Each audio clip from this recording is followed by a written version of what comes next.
এখনই তো অ্যাক্সিডেন্টটা হয়ে যেত, তারপর দোষটা হয়তো আমার। আরে আজও এখনো দাঁড়ায় আছেন কেন, সরেন। সরি। নাম কি? নূপুর। আপনি কোন দিকে যাচ্ছেন? কেন, আপনি কোথায় যাচ্ছেন? রূপগঞ্জে। আপনি চাইলে আমি আপনাকে ড্রপ করে দিতে পারি। আপনাকে ধন্যবাদ বলে ছোট করব, আপনি সত্যি আমার অনেক বড় উপকার করলেন। আচ্ছা, আপনি এখান থেকে তাহলে কোথায় যাবেন? আমার একটা ফ্রেন্ড আসবে।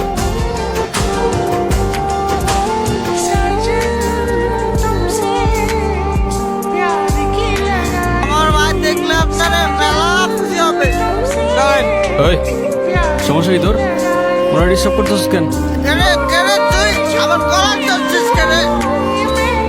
এইটা আপনার ফ্রেন্ড, ওর জন্য আসছিলেন? না, উনি আমাকে অনেকক্ষণ ধরে বিরক্ত করতেছে। এই বউ, এটা কে? ওই, কি লাগে ও তোর? আপা আপা, উনি আমার আপা হয়। হ্যাঁ, মেয়ে দেখলে মাথা ঠিক থাকে না, না? বিরক্ত করতেছিলি কেন? বিরক্ত নয় তো গুরু, আমি ওনাকে প্রোটেকশন দিচ্ছি। এলাকা তো ভালো না, মাল করে ভরা। তোর প্রোটেকশন দেওয়া লাগবে না, যা তুই যা, ফোট। আপনিও কি ফলো করতেছেন আমাকে? নেন। আসলে আমার একদমই খেয়াল ছিল না। আপনার গাড়িতে ফেলে আসছিলাম না? Yes ma'am. একটা কল করা যাবে? হ্যালো, আমি নূপুর। বাসায় ফেলে আসছি। আমি তো রূপগঞ্জে, তুমি কোথায়? কিন্তু আমি তো রূপগঞ্জ নাই এখন। সকালে আম্মুর সাথে কদমতলী আসছি। তোমাকে না কালকে বললাম আমি রূপগঞ্জে আসতেছি। আমার তো খেয়ালই ছিল না। তো আমি এখন একা কি করবো এখানে? তুই এক কাজ কর, শ্যামপুর স্টেশনে আসো, ওইখান থেকে আমরা একসাথে পালাই যাবো। আচ্ছা ঠিক আছে, আপনি কি আমাকে একটু শ্যামপুর স্টেশনে পৌঁছে দিতে পারবেন? চলেন, আমাদের জার্নি এখানেই শেষ। আচ্ছা, আপনার বয়ফ্রেন্ড কই? বয়স নেই?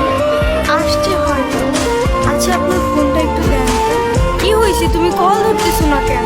আমি স্টেশনে এসে দাঁড়ায় আছি, তুমি কই? আসলে একটা প্রবলেম হয়ে গেছে, বুঝছো? কি হয়েছে? আম্মু বলতেছে যে মেয়ের বাপ মায়ের পরিচয়টাই নেই, সেই মেয়ের আমি পরে দিতে পারবো। এই শহরের মানুষগুলোর জন্য কান্না করে লাভ নেই, মুখটা ধুয়ে ফেলেন, আর পারলে সাথে নিজের কষ্টগুলো মুছে ফেলেন। বলছিলাম না, আজকাল মানুষের 2 দিনে ভালোবাসা হয়, 3 দিনে পালাই গিয়ে 4 দিনে ডিভোর্স হয়ে যায়। আপনার তো ভাগ্য ভালো, আগেই কাহিনী শেষ। আচ্ছা, আমার সাথে বারবার কেন এমন করে বলতে পারেন? আচ্ছা, কি হয়েছে বলেন তো? সে যেহেতু আসে নাই, আপনি বাসায় ফিরে যান। না, আমি আর ওই বাসায় ফিরতে পারবো না, আর কখনো ফিরতে চাই না। ফিরতে চান না মানে? ঠিক বুঝতে পারলাম না। মা বাবা হারানোর পর আমি আমার মামা বাড়িতেই বড় হয়েছি। মা বাবার ভালোবাসাটা কি সেটা আমি কখনোই বুঝে উঠিনি। আমি ভাবতাম মামা মামির মধ্যেই হয়তো আমি আমার বাবা মার ভালোবাসাটা খুঁজে পাবো, কিন্তু আফসোস। কিরে, এত দেরি হলো যে? হ্যাঁ রে, এই 500 টাকা তোর কাছে রাখ, আর তোর মামি আসলে কোষ আমি হাটে গেছি। হ্যাঁ, মামার একটা বদ অভ্যাস, মামা জুয়ায় আসক্ত। 3 বেলা না খেয়ে থাকলেও তার জুয়া ছাড়া এক মুহূর্ত চলতো না, আর তার জুয়ার সঙ্গী ছিল জাহাঙ্গীর। এইগুলো ওরে পড়ায় নিয়ে আসো, আজকে জাহাঙ্গীরের লগে ওর বিয়া দিব। কি কর মাইয়াটার তো কিছুই কর নাই। ক্যাট ওরে করাবো ক্যাট, বেশি কথা বাড়ানো তো। যাও, ওর রেডি করে নিয়ে আসো, যাও। তোর মামা আমার জীবনটা নষ্ট করছে, এখন তোর জীবনটা নষ্ট করবে। শুনছি 7-8টা বউ আছে, সংসার করতে পারে না। তোরে না একটা পুলায় ভালোবাসে, এই পুলাটারে কল দিয়া পুলাটার সাথে পালায় আসা। তোর জীবনটা নষ্ট করিস না।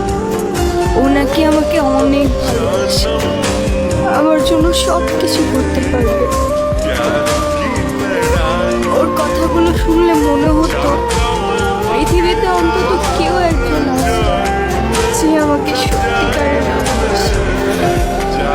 যখন কাঁধে দায়িত্বটা পড়লো সেই ভালোবাসা জানালা দিয়ে পালায় গেল, তাই তো?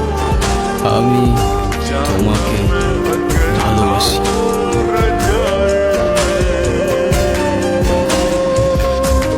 শুধু এই 3টা শব্দ বলে দিলেই তো আর ভালোবাসা হয়ে যায় না। সারা জীবন পাশে